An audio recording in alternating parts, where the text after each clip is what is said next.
سوال یہ ہے کہ جو بڑی راتیں جو آتی ہیں، للیلۃ القدر جو آتی ہے اور یہ شب معراج جو آتی ہے اور شب برات جو آتی ہے، تو لوگ جو خصوصاً پاکستان انڈیا میں لوگوں نے جو ایک مقرر کر لیا ہے کہ وہ جاگنے والی رات ہے اور رات بھر عبادت کرنی ہے اور اسی رات ساری آپ کو اپنی نفل نمازیں پڑھنی ہیں. اس کی دلیل کوئی صحیح حدیث میں نہیں ہے.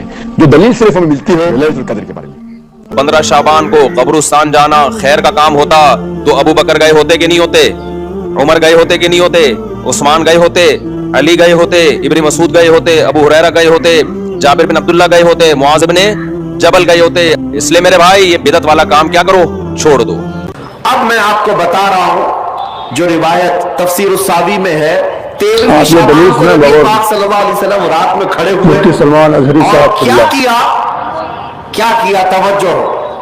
آج لوگ دلیل پوچھ رہے ہیں اپنے نبی کو یاد کرنے کے لیے. 13ویں شعبان کو میرے آقا کھڑے ہوئے اور رات بھر مولا کریم کی بارگاہ میں یہ عرض کرنے لگے، مولا میری امت کی بخشش میرے سبحان اللہ. السلام علیکم ورحمۃ اللہ وبرکاتہ. ناظرین اکرام، میں ہوں آپ کا دوست مولانا احسان رضا. بہت ہی اہم اور خاص ویڈیو لے کر پھر سے میں آپ کی خدمت میں حاضر ہوا ہوں. شعبان کی 15ویں شب ہر بچہ جانتا ہے کہ اس کے فضائل کیا کیا ہیں، اور ہم اور آپ بچپن سے یہی سنتے آ رہے ہیں اور کتابوں میں ہم نے آپ نے پڑھا بھی ہوگا کہ 15ویں شب اگر کوئی بھی شخص خلوص نیت سے 2 رکعت نفل نماز پڑھتا ہے، اللہ تبارک و تعالی 1000 سال کی عبادت کا ثواب عطا فرماتا ہے اور 1000 سال کے گناہوں کو معاف فرما دیتا ہے. میرے بھائیو سنو، ہماری عمر کتنی ہے؟ ہماری عمر بہت ہی مختصر ہے. 60 سال، 70 سال، 80 سال، 90 سال، بہت زیادہ اگر کسی کی ہو جائے آج کے دور میں تو 100 سال. مجھے یہ بتائیے کہ 100 سال ہماری عمر ہو اور 1000 سال کے گناہ معاف ہو چکے ہوں، تو جو عام فہم انسان ہے، جو کم پڑھے لکھے لوگ ہیں، ان کے ذہن میں ایک بات آ سکتی ہے، بھئی 1000 سال کے گناہ معاف ہو گئے اور ہمیں معاذ اللہ نماز پڑھنے کی ضرورت کیا ہے، روزہ رکھنے کی ضرورت کیا ہے، ہم نے تو جنت میں اپنا نام لکھا دیا ہے، کیونکہ 2 رکعت نفل نماز کی اتنی ساری فضیلتیں ہم نے علماء کرام سے سن کے رکھی ہیں. تو شب برات کے بہت سارے فضائل بیان کرتے ہیں، جس میں علماء اہل سنت والجماعت بریلی مسلک کے علماء بھی ہیں، علماء دیوبند بھی ہیں، لیکن کئی مولانا 15ویں شعبان کے خلاف میں بات کرتے ہیں کہ اس رات کی کوئی فضیلت نہیں ہے، اس رات میں جاگنے کی کوئی حدیث نہیں ہے، جو بھی حدیث ملتی ہے وہ ضعیف حدیث ہے. آخر اس کی سچائی کیا ہے، اس کی حقیقت کیا ہے؟ تمام علماء کا ایک اہم خاص ویڈیو میں دکھاتا ہوں. پہلے مکمل ویڈیو کو دیکھیے، پھر انشاءاللہ میں ویڈیو کے آخر میں چند مزید باتیں کرتا ہوں اور میری بھی باتوں کو ذرا آپ بغور سماعت فرمائیے گا. چلیے ویڈیو دیکھتے ہیں. ایک دن کا روزہ سارے پورے سال کے گناہ معاف فرماتا. مولانا طارق جبیر دوسرا 15 شعبان میں بڑے مولانا ہیں، اللہ کے ہاں تو سب کچھ موجود ہے، لکھا ہوا ہے، لیکن جیسے گورنمنٹ بجٹ پیش کرتی نا پورے سال میں یہ ہوگا، یہ ہوگا، یہ ہوگا، یہ ہوگا، چیزوں کے ریٹ اور باقی ساری چیزوں کا اعلان ہوتا ہے، اسی طرح میرا اللہ اس رات پورے سال کا اعلان فرماتا ہے کہ فرشتوں کی طرف سے فرشتے پورا سنا دیتے ہیں کہ اس سال میں کیا ہوگا، کہاں بارش ہوگی، کہاں نہیں ہوگی، کہاں امن ہے، کہاں جنگ ہے، کہاں بیماری ہے، کہاں صحت، کون کیسا وقت گزارے گا، کب مرے گا، کتنے لوگ ہیں جن کے. اب میں آپ کو بتا رہا ہوں جو روایت تفسیر الساوی میں ہے، 13 شعبان کو نبی پاک صلی اللہ علیہ وسلم رات میں کھڑے ہوئے اور کیا کیا توجہ. آج لوگ دلیل پوچھ رہے ہیں اپنے نبی کو یاد کرنے کے لیے. 13ویں شعبان کو میرے آقا کھڑے ہوئے اور رات بھر مولا کریم کی بارگاہ میں یہ عرض کرنے لگے، مولا میری امت کی بخشش میرے حوالے. سبحان اللہ. حضور نے 13ویں شعبان کو یہ دعا کی جو روایت میں کہ اللہ تعالیٰ نے اجازت عطا کی کہ آپ کی 1/3 امت کی بخشش آپ کے حوالے، آپ شفاعت کر سکتے ہیں.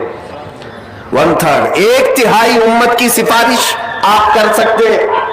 14ویں رات کو پھر میرے آقا صلی اللہ علیہ وسلم کھڑے ہوئے، رات بھر عرض کرنے لگے، مولا میری امت کی شفاعت میرے حوالے کر دے، ان کی بخشش میرے حوالے کر دے. اللہ رب العزت نے 14ویں شعبان میں نبی پاک صلی اللہ تعالی علیہ وسلم کو حکم فرمایا، 2/3 امت کی بخشش کی سفارش آپ کے حوالے. 2/3 امت کی سفارش آپ کر سکتے ہیں. نبی پاک صلی اللہ تعالیٰ علیہ وسلم کیا اس پر بھی راضی تھے؟